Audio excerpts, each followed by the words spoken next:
There are moments in a woman's life when something subtle but irreversible begins to shift beneath the surface. Nothing dramatic announces it. No external catastrophe demands attention. Yet, the inner landscape quietly rearranges itself, as if an unseen hand has altered the gravity of meaning. What once felt stable begins to loosen. What once provided orientation no longer holds its authority. This is not failure, nor is it weakness. It is the psyche preparing for transformation. From a Jungian perspective, such moments do not arrive randomly. Carl Jung understood the psyche as a living system governed by its own intelligence, capable of self-regulation and foresight. When conscious life drifts too far from the deeper truth of the self, the unconscious responds, not with punishment, but with correction, not with clarity at first, but with disturbance. It initiates what can only be described as a recalibration, aligning the inner compass toward a truer direction. This recalibration begins with a peculiar form of exhaustion, not of the body but of meaning itself. The woman finds that roles once worn with ease now feel constrictive. Accomplishments that once promised fulfillment ring hollow. The life she carefully constructed appears intact from the outside. Yet internally it has become too small to contain her evolving psyche. Careers resemble elegant enclosures. Relationships feel rehearsed, predictable, emotionally rationed. Daily routines unfold like rituals emptied of soul. This state is often misread. It is labeled ingratitude, restlessness, or emotional instability. In truth, it is none of these. It is the awakening of what Jung called the individuating impulse, the innate drive toward psychological wholeness. The psyche recognizes that growth has been paused for too long.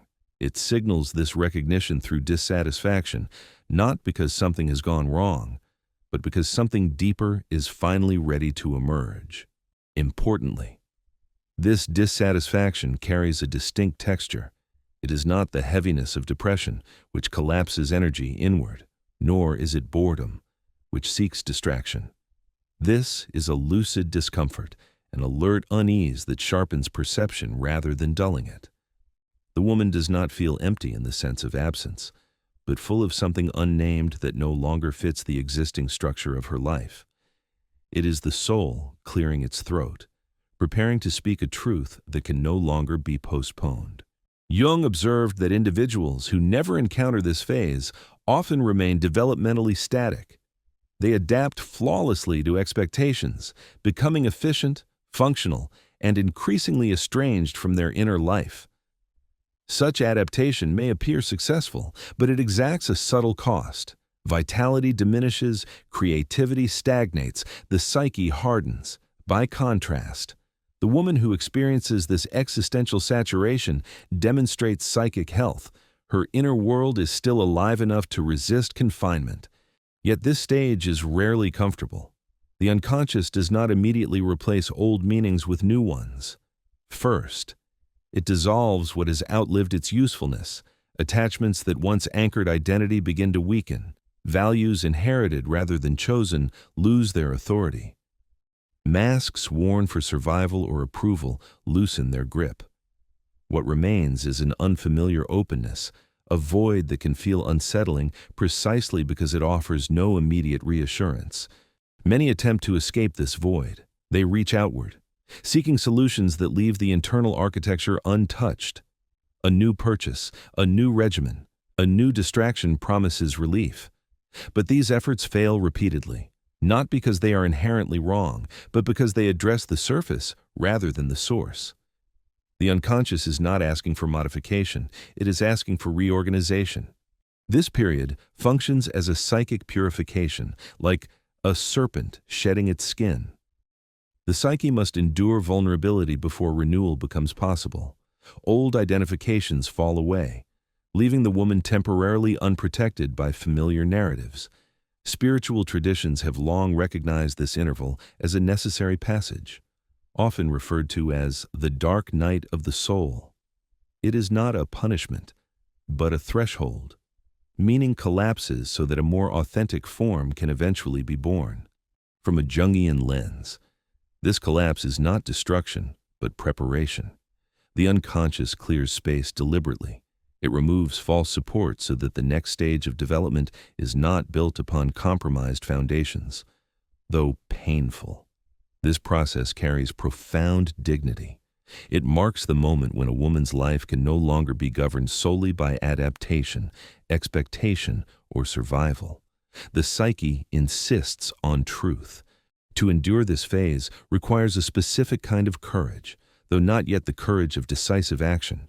It requires the courage to remain present with uncertainty, to resist premature solutions, to allow meaninglessness to do its quiet work. In this stillness, the old self loosens its grip. Something deeper begins to stir, not yet visible, but unmistakably alive. This is the first signal, not a sign to flee, but an invitation to listen, not a diagnosis, but a declaration. The psyche announces that what once sustained identity has completed its purpose. The woman stands at the edge of an inner threshold, not yet knowing what will replace what has been lost, but sensing with increasing clarity that returning to the former shape of her life is no longer possible. As the ground clears beneath her feet, something unexpected begins to move toward her from the horizon of the psyche. The emptiness created by saturation does not remain vacant for long. Nature abhors a vacuum, and so does the unconscious. Into the open space left by the dissolution of old meanings, a new force quietly enters. It does not announce itself with certainty or logic. It arrives as attraction. This attraction does not behave like ordinary desire. It is not chosen, nor does it feel strategic. It emerges without explanation, often contradicting the woman's previous preferences, plans, or self-image. Subjects once dismissed suddenly glow with significance. People she would not have noticed before feel inexplicably important. Activities that once seemed irrelevant now pull at her attention with a steady insistence. The psyche, having dismantled what no longer serves, begins to orient itself toward what is needed next. Jung understood this phenomenon through the language of archetypes. Archetypes are not inherited ideas, but inherited patterns of psychic energy. Dormant potentials waiting for the moment they are required when a particular phase of development approaches. The corresponding archetype awakens and exerts its gravitational pull. The woman does not invent this fascination, she responds to it.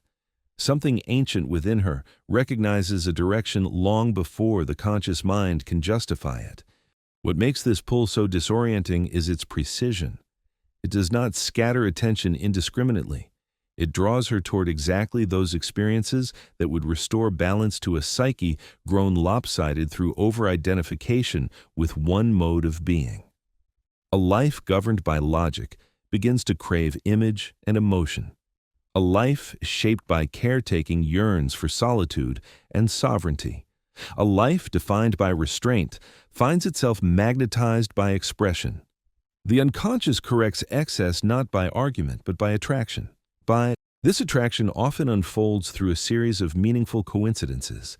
Themes repeat, symbols reappear, names surface again and again in unrelated contexts.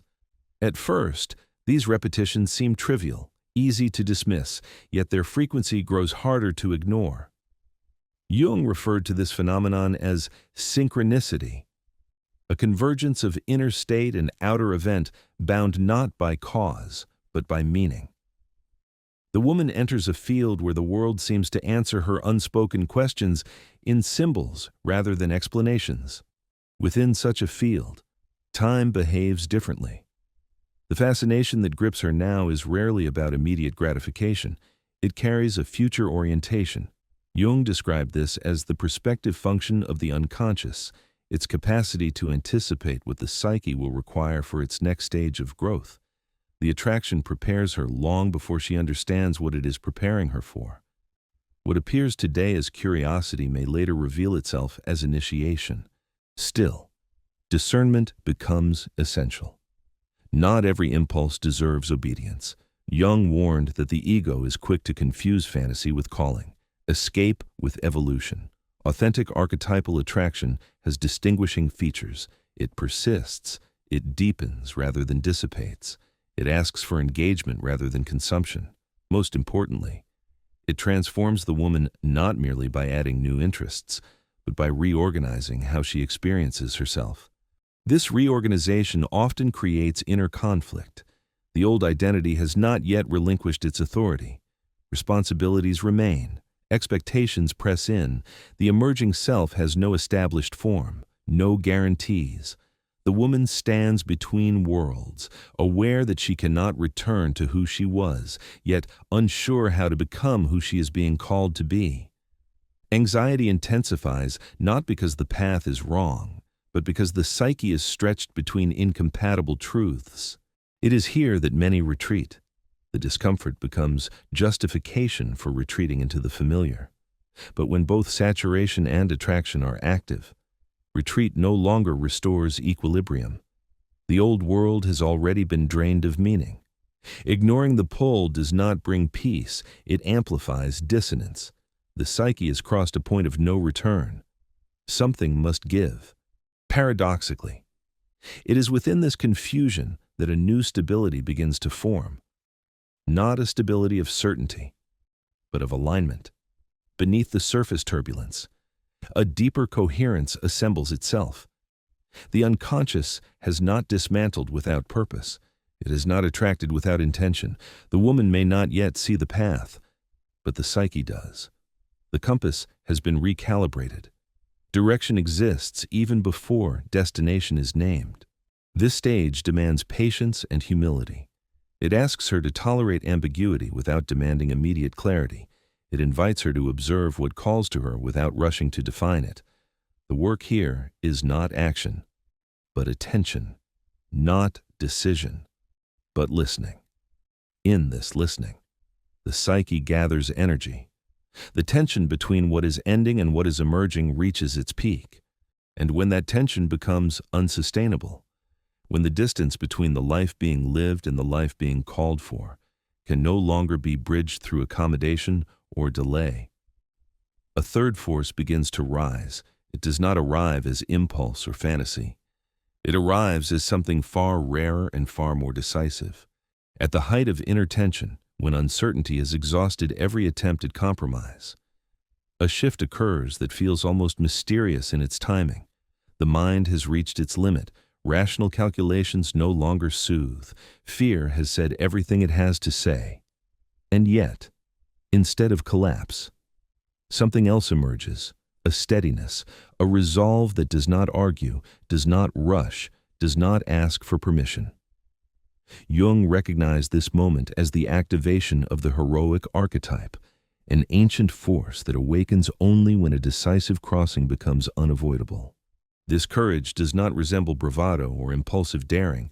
It carries none of the heat of egoic conquest. It is quiet, contained, and strangely impersonal.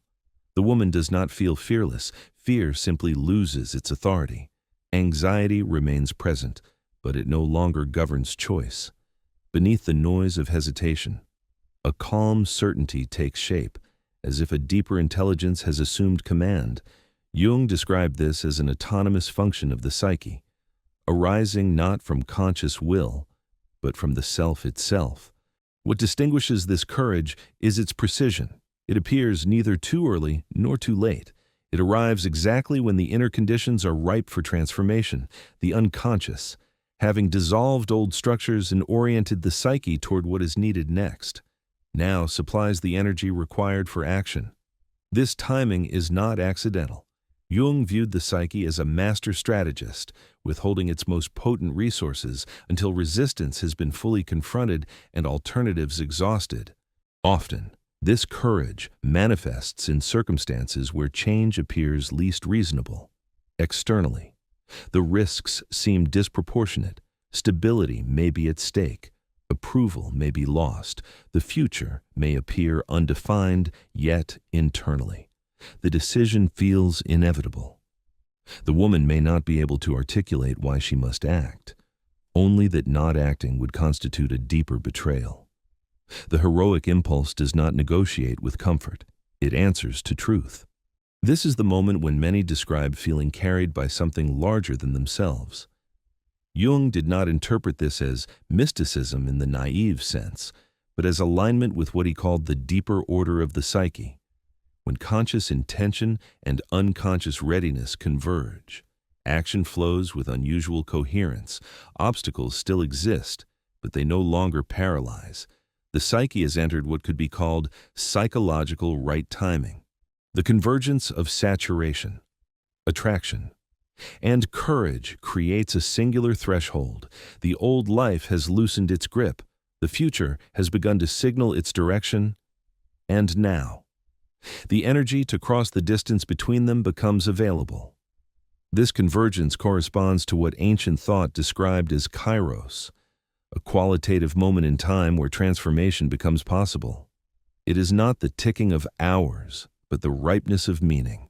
Jung understood such moments as archetypes of time itself. Not every moment can carry every kind of change. There are seasons in the psyche, just as there are in nature. When personal readiness aligns with archetypal timing, a synchronistic field forms. Within this field, events begin to cooperate. Encounters occur that offer exactly the needed information. Opportunities appear that would have seemed improbable before. The outer world mirrors the inner shift, not as magic, but as resonance. Jung located the source of this resonance in what he called the unus mundus, a unified layer of reality where psyche and matter are not yet divided. From this perspective, synchronicities are not supernatural anomalies, but expressions of a deeper coherence. When the woman moves in alignment with her own individuation, she moves in harmony with a broader pattern. The sense that everything is lining up reflects not wishful thinking, but participation in that coherence. Yet, Jung was careful to emphasize responsibility. These moments do not absolve the individual of ethical discernment. The unconscious offers invitations, not commands. Courage without consciousness can become recklessness. Alignment without reflection can lead to inflation. To navigate this threshold constructively, the woman must engage in conscious dialogue with the unconscious rather than surrendering blindly to impulse. Jung developed the practice of active imagination precisely for this purpose, through image, symbol, and reflection. The conscious mind learns to listen without relinquishing judgment. The unconscious does not speak in arguments. It speaks in metaphors, emotions, recurring motifs. The task is not to decode them mechanically, but to enter into relationship with them. This relationship generates what Jung called the transcendent function, the emergence of new possibilities born from the tension between opposites. In this dialogue, courage becomes guided rather than reactive. Action becomes deliberate rather than compulsive. The woman steps forward not because she is escaping discomfort, but because she is responding to meaning. The heroic archetype does not seek glory. It seeks integrity. It acts not to prove worth, but to restore alignment between inner truth and outer life. When this step is taken, transformation does not immediately reveal its full consequences. Jung noted that individuation unfolds over time. The decisive act opens the door. But walking the path requires continued attention, humility, and adjustment. What changes first is not circumstance, but identity. The woman experiences herself differently. She inhabits her choices with greater coherence. She no longer feels divided against herself. This inner unity marks the true success of the passage. External outcomes may vary, but the psyche has reorganized itself around a deeper center. The heroic moment recedes, having served its purpose. What remains is a quieter strength, a lived authenticity that does not depend on constant affirmation. Yet this is not the end of the process. It is the crossing. Beyond it lies the work of integration, the gradual embodiment of a self that feels both newly discovered and strangely familiar. The psyche has not created something foreign. It has uncovered what was waiting beneath layers of adaptation. What follows such a crossing is not resolution in the simplistic sense, but integration. The psyche does not return to equilibrium by reverting to an earlier form. It stabilizes by reorganizing itself around a deeper center.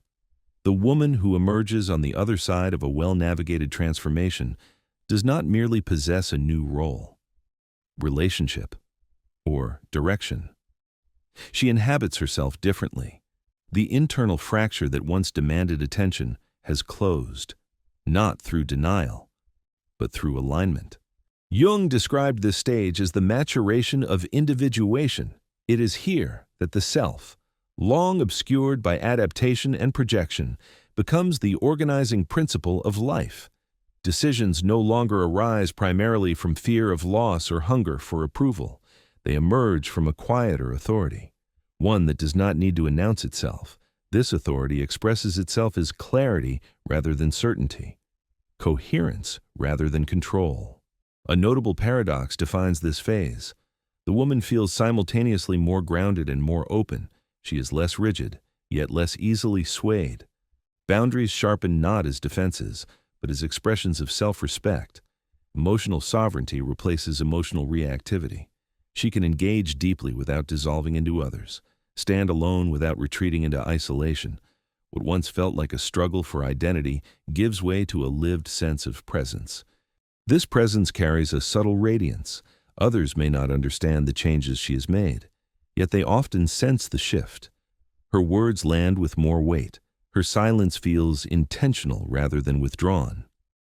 Jung observed that individuated personalities exert influence not through persuasion, but through authenticity.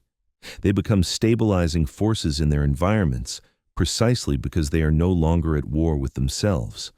Importantly, this transformation does not produce perfection. Shadow remains, vulnerability remains.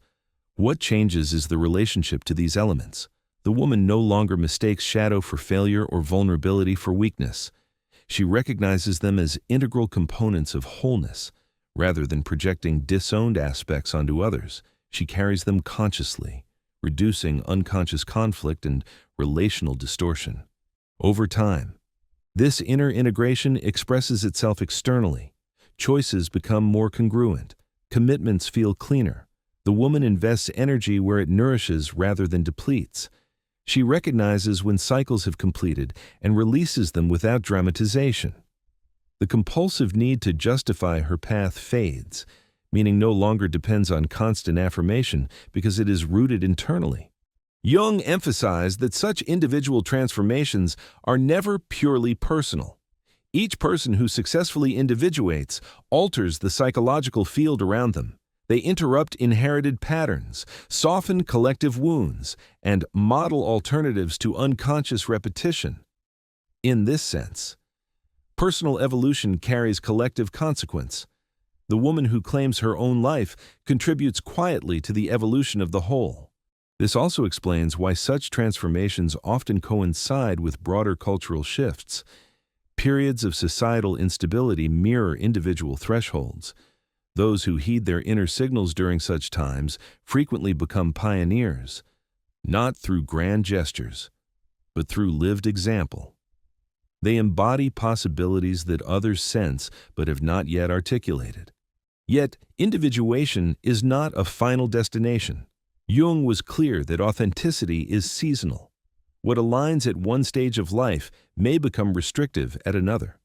The psyche continues to evolve, presenting new thresholds when readiness returns. Saturation, attraction, and courage may appear again, each time shaped by the specific demands of the moment. Wisdom lies not in avoiding these cycles, but in recognizing them. The ability to sense psychological timing becomes one of the great skills of maturity. Rather than forcing change prematurely or clinging to forms that have expired, the woman learns to listen for ripeness. She understands that not every discomfort signals action, and not every attraction requires immediate pursuit. Discernment deepens. Patience becomes intelligent rather than passive. Central to this discernment is symbolic thinking. The psyche communicates through image, metaphor, and repetition. When life presents a recurring theme, it is rarely asking for literal interpretation. It invites reflection, amplification. The practice of exploring a symbol's associations across personal and cultural contexts gradually reveals the message beneath the surface. Meaning unfolds through engagement, not analysis alone. Through such practices, The woman becomes a conscious collaborator in her own evolution. She neither idolizes the unconscious nor dismisses it. She enters into relationship with it. This relationship fosters what Jung called trust, not blind faith, but confidence earned through experience. She learns that listening inward does not diminish agency. It refines it. The mature personality that results from this work stands as a bridge between logic and intuition, between individuality and belonging, between stability and change.